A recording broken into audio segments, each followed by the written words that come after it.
Hello everyone, in this video I'll show you how to duplicate chart in Excel with different data. So let's begin.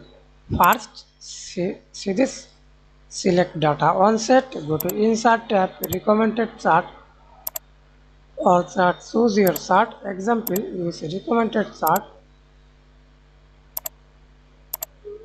data levels, error bars, it is okay. Increase or decrease size.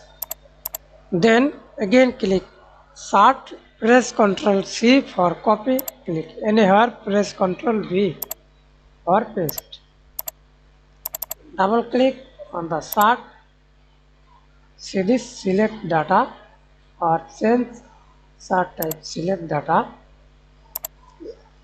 backspace remove and select another set, click OK.